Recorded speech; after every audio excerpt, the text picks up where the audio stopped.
A ministração de hoje eu quero estar pregando, eu quero estar ministrando, segundo Deus propôs no meu coração, para um povo que foi chamado e está sofrendo alguma opressão do seu chamado, está sofrendo algum medo do seu chamado.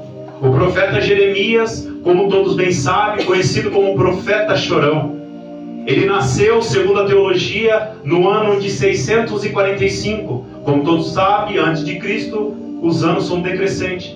Aqui nesse texto que eu li, que está dizendo que é o terceiro ano do reinado do rei Josias. Ou seja, o terceiro ano que está acontecendo aqui, se eu não estou enganado, no ano de 580, Jeremias tinha apenas mais ou menos os seus 17 a 20 anos de idade. Porque no primeiro versículo vem dizer: a palavra de Jeremias, filho de Ilquias, dos sacerdotes que estavam em Anatote, na terra de Benjamim. E eu vou tentar pregar expositivamente. Por que eu li 1 Reis? Porque a linha de Jeremias era uma linha sacerdotal, aonde o profeta sacerdote Abiatar foi banido, porque ele prestou seu apoio a Adonias, irmão de Salomão, quando quis usurpar o trono depois de Davi. E por esse apoio a Adonias, Abiatar foi banido do templo. Ele foi enxotado do templo para a terra de Benjamim, Anatote. E Jeremias, como todos bem sabem, ele era um anatita. A palavra de Deus vem dizer que independente da situação que você esteja passando, já foi ministrado aqui, independente do medo que você esteja sofrendo, independente da sua capacitação, não se preocupe, porque Deus é contigo. Ele não chama os capacitados, Ele pega os chamados e capacita. Porque se fosse pela capacitação, Pedro ele era pescador, mas ele mesmo disse para Pedro: Pedro, você não vai ser mais pescador, agora você é pedra, através de você eu vou edificar a minha igreja.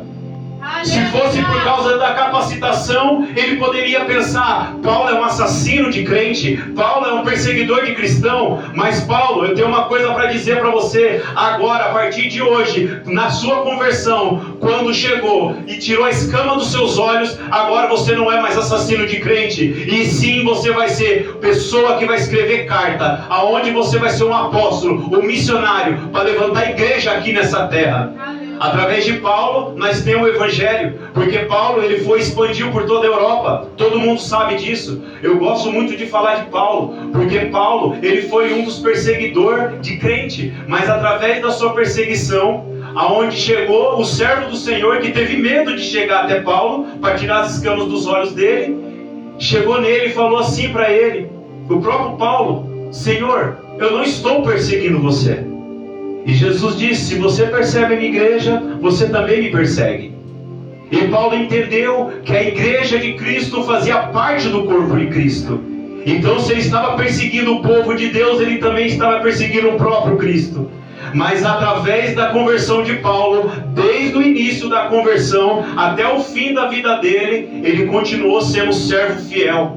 Jeremias aqui vem dizer que ele, quando ele foi chamado por Deus, ele disse para Deus, começou a arrumar algumas desculpas para não ter o chamado dele. Moisés fez a mesma coisa. Jeremias disse: Senhor, eu ainda sou uma criança. Aqui na palavra criança é narrar, no hebraico. Narrar pode dizer juventude, ou também pode dizer imaturidade espiritual. Tem muita gente dentro das igrejas que tem uma imaturidade espiritual, mas tem uma diferença. Tem aqueles que reconhecem e tem aqueles que não reconhecem a sua imaturidade espiritual. Jeremias, ele estava passando por um processo onde ele era desprezado, menosprezado. Ele foi implantado, ele foi enxertado aqui nessa terra para trazer a boas novas do reino, para trazer a exortação para o povo. Mas o povo zoou, caçoou dele. Talvez naquele tempo, quando ele vinha ministrar a palavra de Deus, talvez ele pensava dentro do seu coração: eu estou fazendo tudo certinho, eu estou caminhando certinho, eu estou fazendo tudo segundo o contexto litúrgico da igreja, mas ainda assim tem um povo que aponta para mim e critica, ainda tem um povo que faz de mim chacota. Aconteceu a mesma coisa com Paulo. Teve até um servo que falou para Paulo, se eu não me engano, na igreja dos Coríntios: ele até que é um cara bom, é um cara bonito, mas prega muito mal. Em uma das pregações de Paulo pregando, teve um que dormiu lá em cima. Calma, acorde. Brincadeira. Teve um que dormiu e caiu lá de cima. Olha só como que é. As ministrações de hoje, a gente não pode mais pregar sobre arrependimento. Eu fico imaginando João Batista nos tempos de hoje, aonde tinha 400 anos de silêncio, aonde não levantava um profeta para trazer a mensagem para a nação. Existia festa, existia todos os contextos, tradição, acontecia tudo, o mundo continuou girando, mas não tinha a palavra de Deus. Mas Deus batizou com o Espírito Santo João Batista dentro do ventre da mãe dele. E quando João Batista começou a pregar o Evangelho, ele não chegou com aquele Evangelho coach, ele não chegou com aquele Evangelho do arco-íris, ele não chegou pregando que existe unicórnio, ele chegou pregando: arrependam-se dos seus maus caminhos. Aleluia. Porque através do arrependimento você tem o reino de glória. O que está cheio do inferno hoje é pessoas que não se arrependem dos seus maus caminhos. E nós, como povo de Deus, profeta de Deus, estamos aqui nessa terra para pregar a única mensagem que foi pregado há 2000 anos atrás: é arrependimento. Porque sem arrependimento não adianta. Você pode vir na igreja, você pode prestar toda a sua assiduidade dentro da igreja, você pode bater ponto, você pode chegar para o pastor e falar: pastor, eu venho todos os dias no culto, eu venho me consagrar, eu venho aqui, se você precisar de mim à noite, se você precisar fazer uma vigília, eu estou disponível também, pastor. Mas ainda tem um detalhe: se você não se arrepender, tudo isso é nulo para a presença de Deus. A própria palavra de Deus vem dizer lá em Mateus: eu preguei em teu nome, eu expulsei demônios, eu fiz tudo o contexto, eu limpei o banheiro da igreja, eu organizei as cadeiras, eu recolhi os copinhos, eu orei pelo pastor, eu fui lá e fiz tudo que o pastor pediu. Eu sou um servo obediente, mas ainda assim eu não me arrependi do meu pecadinho de estimação, eu ainda assim não me arrependi do meu pecado que eu vejo na tela do celular, eu ainda não me arrependi do adultério que eu estou. Sabe o que está querendo dizer com isso? Deus está dizendo: eu sei, filho, que você fez tudo isso, eu sei que você participou de todos os cultos, eu sei que você não faltou, eu sei que você fez todo o contexto litúrgico da igreja, mas eu tenho uma coisa para falar para você, irmão: eu não te conheço. Eu não te conheço. E ainda vem João Batista, depois de 400 anos, vem pregar para a igreja: arrependam-se, arrependam-se, arrependam-se. Eu não estou aqui para exortar a igreja, eu sou só um servo. Essa palavra veio para mim primeiro. Não fica achando, não deixa Satanás ludibriar sua mente falando que o pregador que está aqui em cima está pregando para um exclusivamente. A palavra de Deus foi pregada no tempo de Jeremias, foi pregado. Ele veio trazer o exílio babilônico, ele veio trazer exortação para o povo. Ainda assim tinha um povo que não acreditava na palavra de Deus, ainda assim tinha um povo que não acreditava no ministrador da palavra de Deus que estava aqui na tribuna. E não se preocupe não, filho, se você estiver na direção do Altíssimo, independente dos açoites, das acusações, da crítica, quem te sustenta ainda continua sendo Deus. Aleluia. Aleluia, Jesus. Oh, glória. Tremendo é o Senhor, aleluia. Eu vou ter que beber bastante água, porque minha garganta também está ruim. O pastor Fernando falou que está todo mundo ruim da garganta. Então vamos fazer uma oração, levantar um clamor, né, por essa garganta. Tem que ungir essas gargantas. Mas ainda assim, continue pregando o Evangelho de Cristo. Então Abiatar, a linhagem sacerdotal, a descendência de Jeremias, foi banido do templo, foi banido da casa do Senhor, foi banido da igreja. Salomão mandou ele para Anatote, e ele mesmo disse: eu não te matarei hoje, mas certamente morrerá. Porque Abiatar, ele tinha prestado apoio a Adonias. Um detalhe importante, que Abiatar, ele era fiel, ele não era um homem mau. Ele continuou fazendo todos os cultos certinho, bonitinho, continuou indo no templo, continuou apoiando Salomão. Mas chegou um certo ponto aonde talvez alguma proposta, alguma ervilha, algum pepino que foi colocado para ele, algum prato que foi mostrado para ele, ele começou naquele momento a prestar o apoio a Adonias. E nesse momento o rei Salomão falou: não te quero mais aqui. Talvez aqui nesse momento algumas pessoas vão ler e falar assim: mas peraí, por quê? Então, no processo democrático, a gente tem o Partido do Vermelho e o partido que a gente conhece do Bolsonaro. Então, eu não posso apoiar o o presidente Lula, eu não posso apoiar o presidente Bolsonaro. Eu não estou aqui para falar de política, mas eu tenho uma coisa para dizer. Aqui nesse contexto, onde Abiatar apoiou Adonias, tinha uma promessa sobre a casa dele. Lá em 1 Samuel ou 2 Samuel, que eu não estou enganado, Deus vem dizer para Eli: a linha sacerdotal será aniquilada da sua linhagem. E como todos bem sabem, a palavra de Deus ela não volta atrás. Então quando Deus ele faz uma promessa, ele certamente ele vai cumprir. E eu tenho aqui pegar esse gancho, independente dos açoites, das potestades, dos principados que têm se levantado sobre as nossas vidas, de tudo aquilo de ruim que tem se levantado sobre as nossas vidas. Se tem um Deus que fez uma promessa sobre a tua vida, certamente essa promessa acontecerá. Eu creio. Se for uma promessa de exortação, vai acontecer. Se for uma promessa de bênção, também vai acontecer. Mas eu estou aqui para falar para aqueles que têm chamado, aonde Deus já escolheu, aonde Deus até já capacitou, mas essa pessoa está até sentadinha no cantinho dela, quietinha, pensando talvez dentro dela: isso não é para mim, esse louvor não é para mim, essa pregação não é para mim, isso tudo não é para mim, Senhor, porque eu ainda tenho uma imaturidade espiritual. E Deus vem dizer para a tua igreja nessa manhã, Ele vem dizer: não se preocupe, porque quem capacita sou eu. A única coisa que eu tenho que falar para a tua igreja: abre a boca, porque quem vai falar através de ti, para a minha igreja, será eu, o próprio Deus. Aleluia. Glória a Deus. Jeremias, ele teve um chamado desde o ventre. E aqui no contexto, a gente vem chegar também no Salmo 139. Todos conhecem, olha só esse salmo, ele é um salmo poderoso. Eu acho que é um salmo que a gente todo dia tem que levantar, além do Salmo 91, que é uma oração poderosa, a gente tem que levantar cantando esse salmo. O Senhor, Tu me sonda e me conhece, Tu conhece o meu assentar e o meu levantar, de longe entende o meu pensamento, cercas o meu andar e o meu deitar, e conhece todos os meus caminhos. Aqui Deus está falando da sua onipresença, onipotência, porque aqui mesmo Ele vem dizer, olha só o que Ele vem dizer: para onde irei do teu espírito? Ou para onde fugirei da tua face? Se subir até o alto céus, lá o Senhor também está. Se lá no Seol, lá na profundidade eu estiver, também o seu espírito estará. E olha só o que vem dizer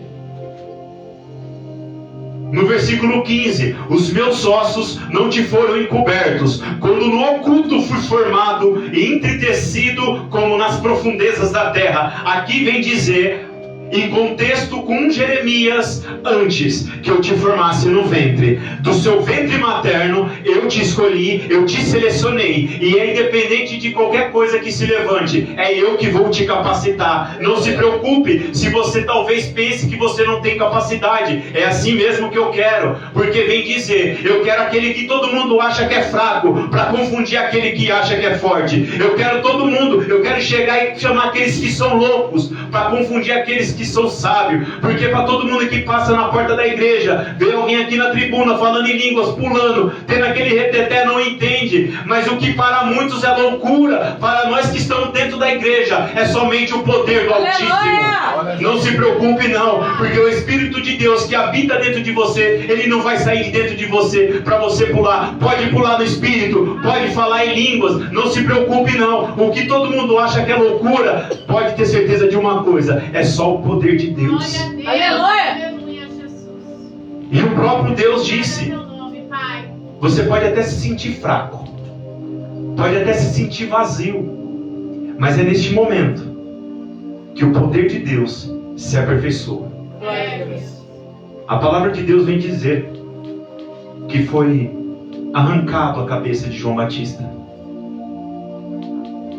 Eu fico imaginando essa cena, aonde chegou numa cloche a cabeça de João Batista e foi oferecido para Jesus, mostrado para Jesus. Nesse momento, Jesus ele entra em crise, mas Jesus entrou em crise. João Batista, ele foi o último profeta, o último profeta que foi levantado. Eu fico imaginando Jesus olhando a cabeça do seu amigo, ele entrando em crise, ele vai para o deserto mais próximo, para poder se lutar de íntima compaixão por seu amigo, o último profeta levantado sobre essa terra. O próprio João disse: eu batizo para o arrependimento, mas haverá Jesus Cristo, este batizará com o Espírito Santo e com fogo. João Batista, o último profeta que foi levantado nessa terra, reconhecia que ele não era digno nem de pisar aonde Jesus pisava, nem de calçar as suas sandálias. Pegando mais um gancho, às vezes dentro das igrejas tem alguém que tem um dom de revelação, um dom de cura, e já acha que é alguma coisa. Tem gente que tem um dom de louvor, já acha que é alguma coisa. Mas o último profeta, batizado no ventre, ele mesmo disse: eu não sou digno nem de calçar as sandálias de Jesus Cristo. A própria palavra de Deus vem dizer: cuidado, porque depois de ter pregado a outros, você mesmo não venha a ser desqualificado. É Jesus dizendo uma coisa para a sua igreja: estrelas do altar, pregadores coach do evangelho, estrelas da fé, muito bom de boca, mas ruim de vida, muito bom de conhecimento, mas ruim de discernimento, muito bom de pregação, de oratória, de exegese, mas é ruim de vida, é ruim de ter um bom testemunho. Deus está falando para a igreja: eu não quero que vocês só conheçam a palavra. Eu não quero que vocês façam toda essa teologia, esse bacharel, esse doutorado. Eu não quero isso. Isso tudo é importante, é bom. Mas se dependente de qualquer coisa que vocês fizerem para conhecer a Cristo, se você não tiver Cristo dentro de você, filho, não adianta de nada. Você pode ter a melhor exegese, a melhor oratória, pode ter o conhecimento de escatologia, pode ter o conhecimento do Pentateuco, pode ler a Bíblia 200 vezes, de Gênesis a Apocalipse. E se você não tiver a presença dentro de você, e aonde você estiver, aquela mulher sulamita não olhar para você e falar assim: eis aí um homem de Deus, não adianta de nada, porque o bom testemunho é muito melhor do que o que você fala. Aleluia! E foi apresentado a cabeça de João Batista. Jesus foi para o deserto mais próximo. Sabe o que eu entendo com isso? Jesus também entrou em crise. Muitas das vezes a gente acha que nós é super-homens, nós achamos que nós somos super crente. Só porque nós temos o sangue do Cordeiro sobre nós, a gente acha que a gente é poderoso. Filho, eu tenho uma coisa para dizer: você também cai, você também se entristece. É o peso da chamada. O peso da chamada não é pelo que você faz dentro da igreja. O peso da chamada não é por tanto de missões que você faz, e sim pelas marcas que nós carregamos, e sim pelas cicatrizes da guerra que nós passamos. Porque nós somos colocados aqui nessa terra. Nós estamos aqui, não estamos aqui para lutar contra a carne, contra sangue, e sim contra as potestades, contra tudo aquilo que é ruim, contra tudo aquilo que é mal, que se levanta contra a igreja do Senhor. Nós somos aqui, nós somos guerreiros. Ele mesmo disse em Efésios 6: se prepara, filho, e eu vou te dar armadura, eu vou te dar tudo o que você precisa, porque nós não estamos aqui para fazer tudo bonitinho, nós estamos aqui para sofrer mesmo. Você é missionário, e sabe como que mostra que você é missionário? É pelas marcas que você carrega. Não é pelas viagens turísticas que você faz, não. É para aqueles lugares que você vai e é onde você está enxotado. É onde o próprio Jeremias foi desprezado. Você não está aqui, fala assim: nossa, eu estou fazendo aqui, eu vou pregar o evangelho. O Paulo, ele fez uma coisa boa. Ele expulsou o espírito maligno que estava sobre a mulher, mas ainda assim ele foi jogado num cárcere. Olha só, irmão, eu tenho uma coisa para dizer para a igreja: não é porque você faz tudo bonitinho, porque você faz tudo certo, que está todo mundo batendo palma para você, não. E não se preocupe que multidão, porque multidão só serve para ludibriar, só serve para te embriagar. Sabe o que faz você ser exaltado? É essas marcas. É quando você chega no seu quarto, fecha a porta, dobra o joelho e você não consegue nem falar nada para Deus. mas ainda assim Deus conhece o que está no seu coração, porque aqui mesmo disse em Salmo 139, tu me sondas, tu me conhece. Quando ele diz isso, tu me sondas, esse sondas é no íntimo, no profundo, é onde quando todo mundo olha assim para você, você está sorrindo na igreja, está cantando um louvor bonito, mas por dentro você está dilacerado, por dentro você está quebrado, por dentro você está se sentindo tão menosprezado, mas ainda tem um Deus que está dizendo para você, filho, não deixa a sua alma batida, porque eu conheço o teu coração. E tem pessoas que saem de dentro do seu ministério, tem pessoas que saem de dentro da sua parentela, saem de dentro do seu círculo de amizade. Sabe por quê, filho? Porque eu também conheço o coração deles. Não se preocupe com quem se afastou, não se preocupe com quem não fala nem com você, porque o próprio Deus participa de reuniões que você não participa. Jeremias, ele estava vivendo esse contexto, menosprezado, desprezado, passando por uma tristeza. Por isso que o livro de Lamentações foi escrito por volta do ano 586. Não pode dizer que é a autoria de Jeremias, porque o contexto literário pode-se dizer que teve algumas pessoas que usou algumas palavras de Jeremias para escrever. Creio eu que foi Baruque, o secretário, que está no livro católico, né? O livro de Baruque tem lá, que é o secretário de Jeremias. Baruque foi um servo fiel a Jeremias. Ele seguiu Jeremias na sua caminhada, mesmo após a morte de Jeremias, no seu ano, se eu não me engano, 580, Baruque continuou pregando as boas novas. A gente vai ver, eu não anulo esses livros católicos. Eu posso dizer que ele não é iluminação divina, mas ainda os livros históricos precisa ler. Os livros extra-bíblicos precisa ler. Eu acho que tem uma necessidade muito grande. Mas olha só como que é. A gente tem que permanecer fiel, mesmo quando nos sentimos desprezados, mesmo quando nos sentimos criticados, apontados, porque independente de qualquer circunstância que você passe em sua vida, Deus ainda vai te capacitar. Aleluia. Agora eu vou começar a pregar. Deus é tremendo. Palavra de Jeremias, filho de Ilquias, do sacerdote que estavam em Anatote. É até que hora, pastor?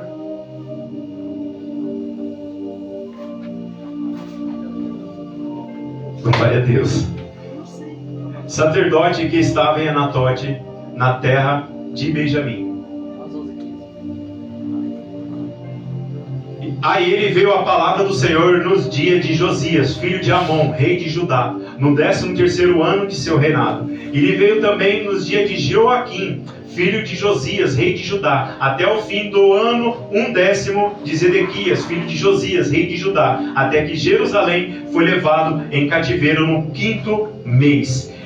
Jeremias, ele foi levantado para exortar o povo, para revelar para o povo os 70 anos de cativeiro. Mas tem um detalhe, foi dito aqui, você pregar quando está tudo bonitinho, quando está tudo bom, é fácil. Você pregar a bênção quando está tudo bem, é fácil. Mas quando está tudo destruído? Jeremias, ele estava pregando para um povo sobre o exílio babilônico, aonde ele mesmo seria protagonista, aonde ele mesmo participaria do exílio, aonde ele mesmo seria lançado para o Egito. Eu não estou falando esse Egito, que tem muitas pessoas, o pastor Fernando sabe, ele já pregou sobre isso, muitas pessoas que saem do Egito, mas o Egito não sai de dentro dele. Tem pessoas que têm até a bênção, a proposta que Deus foi lá e propôs para ele, mas o Egito ainda está dentro dele. Ele sai do Egito pensando no Egito. E Moisés, no livro do Êxodo, vem dizer que Moisés foi levado até o monte e ficou 40 anos no monte. Sabe por que Moisés precisou ficar 40 anos no monte? Moisés, ele não era fraco não, Moisés era forte. Moisés, ele foi estudado em toda a doutrina, ele era um doutor, ele era um pesquisador, ele conhecia todas as leis egípcias e também conhecia todas as leis de Israel, ele conhecia tudo, ele sabia falar. Quando ele mesmo disse, eu tenho lábios pesados, a minha língua é pesada, quando ele diz isso, ele não é por causa que ele era gago ou por causa que ele tinha problema de fala, não, é porque ele tinha muito conhecimento e o próprio povo não entenderia o que ele falaria. Eu entendo aqui uma coisa, eu posso ter muito conhecimento da palavra, mas se a palavra ministrada aqui não penetrar o coração da igreja, não adianta de nada, porque eu posso expor aqui toda a exegese oratória, mas se isso não penetrar no teu coração, eu só perdi tempo aqui na tribuna. E não é porque Deus não faz, Deus faz. O problema é que tem muita gente que quer expor a religiosidade, ele quer expor o dom de língua, chega aqui em cima, começa a pregar, e no final não prega nada. Moisés, ele tinha esse conhecimento e ele começou a inventar desculpa para Deus, mas Deus foi lá e falou: você vai ficar 40 anos no deserto. Sabe por quê, Moisés? Porque eu quero tirar o Egito de dentro de você. Quem aqui tem o Egito dentro? Não levanta a mão não, irmão. Sabe o que é isso? Quando o Egito está dentro de nós, a gente não consegue ter mudança de caráter, a gente não consegue ter mudança de conduta. O que vai fazer a gente ter mudança de caráter, mudança de conduta, é reconhecer a nossa natureza pecaminosa, é reconhecer que nós somos falhos, é reconhecer que nós caímos, é reconhecer que nós somos fraco mesmo. Porque o espírito está pronto, mas a carne é fraca. Aí foi tirado esse Egito de dentro de Moisés. E olha só essa similaridade. Foi levado o povo que estava cativo lá no Egito, foi levado até um outro deserto. Ficou quanto tempo no deserto? 40 anos. E o povo? A roupa que nunca estragava, o sapato que não tirava o solado. Não sei se era um soladinho carapeta ou um soladinho de couro. Eu não sei se era couro de jacaré ou couro de antílope. Eu sei de uma coisa: esse couro, ele era um couro celestial, porque o próprio sapato, ele nunca estragava, a roupa não estragava, o maná caía do céu. Jesus ainda mandava codorniza todos os dias e falava ainda para o povo: não precisa guardar para amanhã não, porque se guardar, eu vou fazer apodrecer. É Deus falando: a providência vai chegar na tua vida, vai chegar hoje, vai chegar amanhã, vai chegar outro dia, vai chegar 365 dias por ano. Não se preocupe, porque eu estou fazendo a providência. Glória a Deus. Glória a Deus. Aleluia! Santo é o Senhor. Deus seja louvado.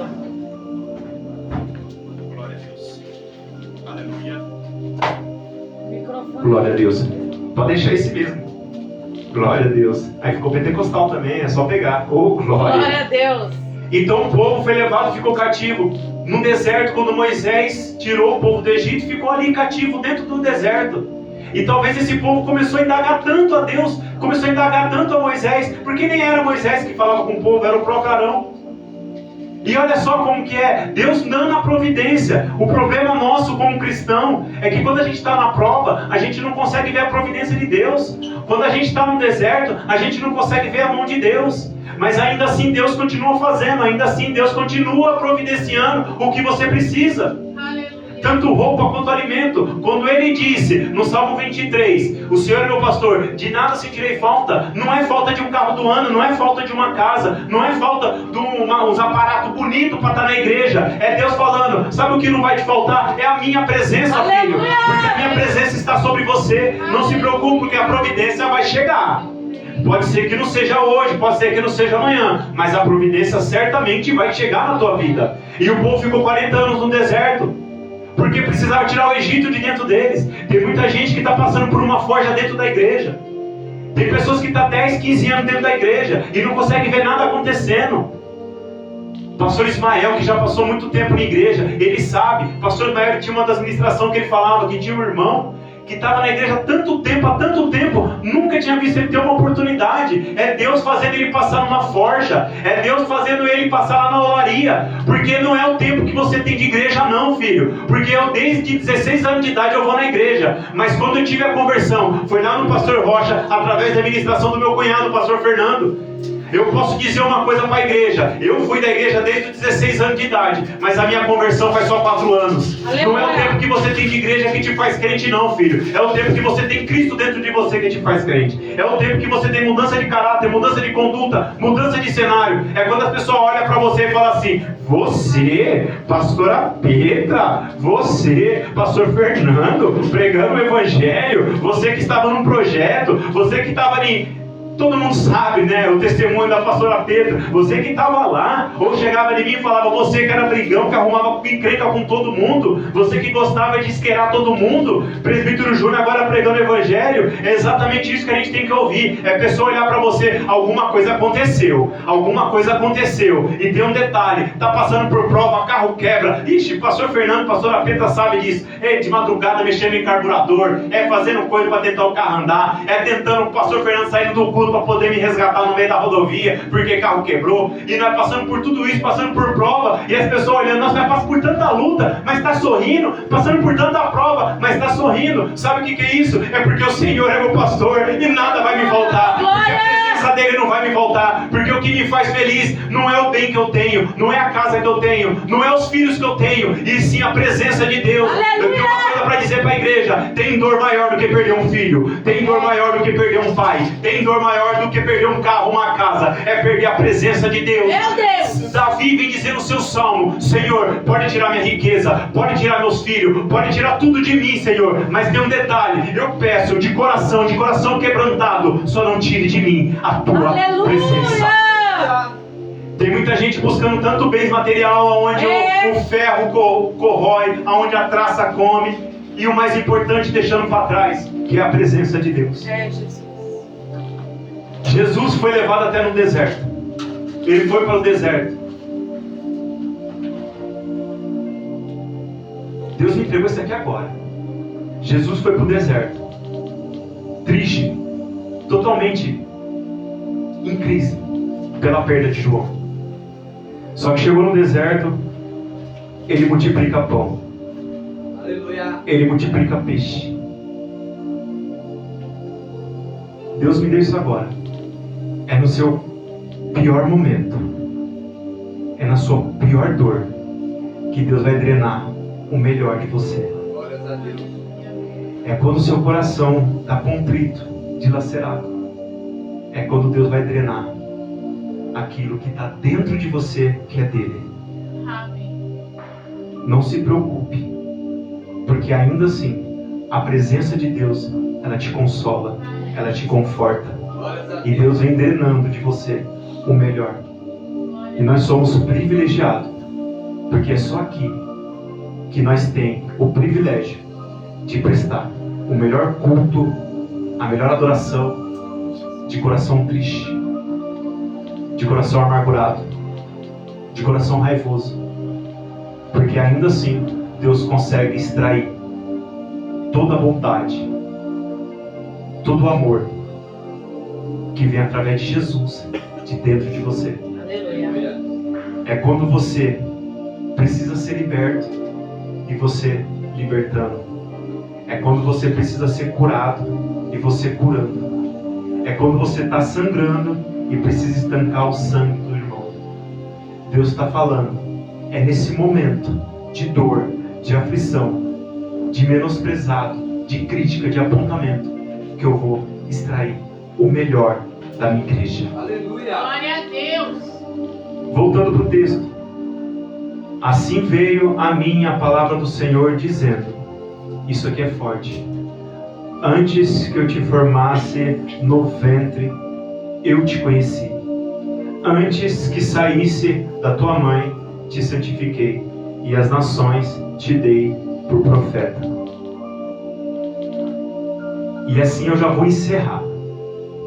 Jeremias foi banido. Jeremias, ele vinha numa religiosidade, numa tradição, aonde ele era proibido de entrar no templo. Aonde eu fico imaginando, só para finalizar, e eu vou entregar cedo. E eu quero que a Duda vai cantar para mim, descansa. Oh, glória a Deus. E eu quero estar orando pela igreja. Escuta bem isso. Todos sabem o que eu acabei de dizer. O profeta, o sacerdote, foi banido do templo. Com isso, a religiosidade vem trazendo 600 anos para frente, ou 300 anos, se eu não estou enganado. Vem trazendo esse tempo para frente até que chegou no filho de Uquias, aonde Jeremias não podia entrar no templo, porque ele tinha sido banido por Salomão.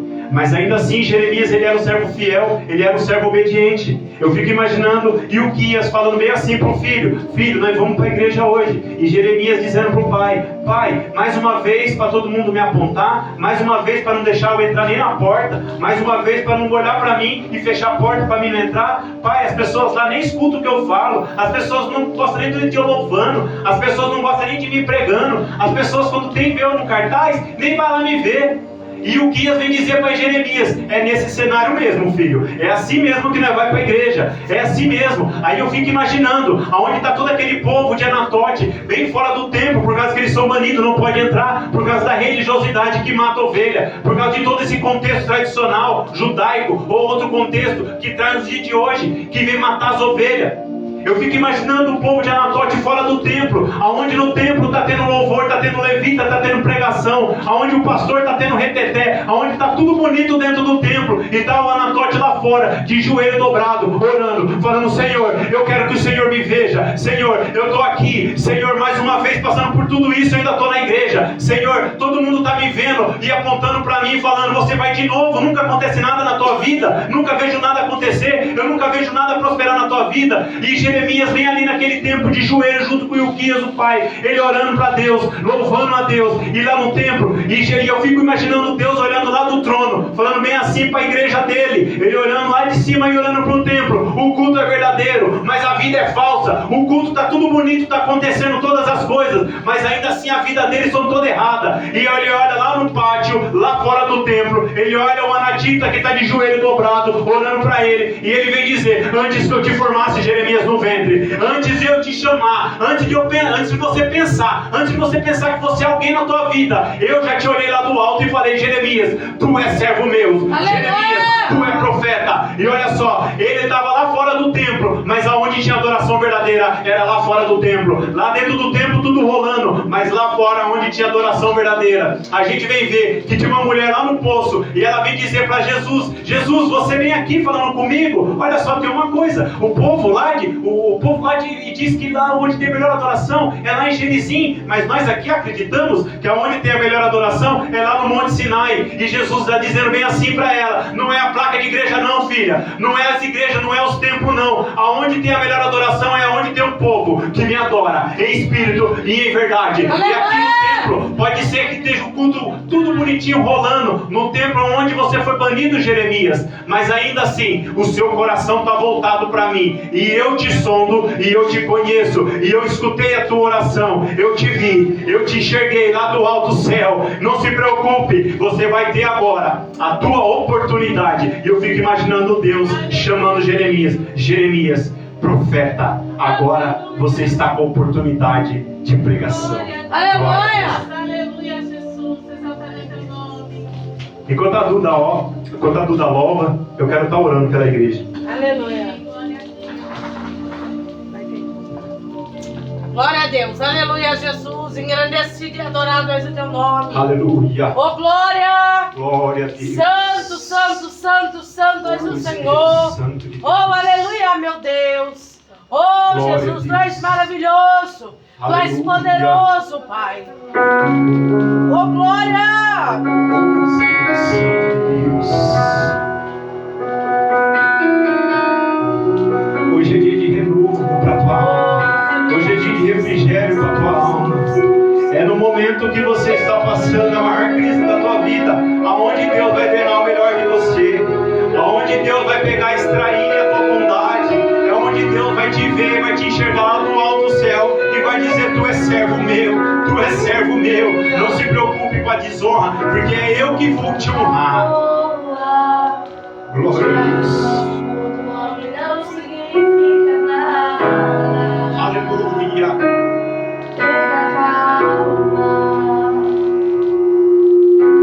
Sou eu quem dou a vida, sou eu quem tiro a vida e determino o tempo.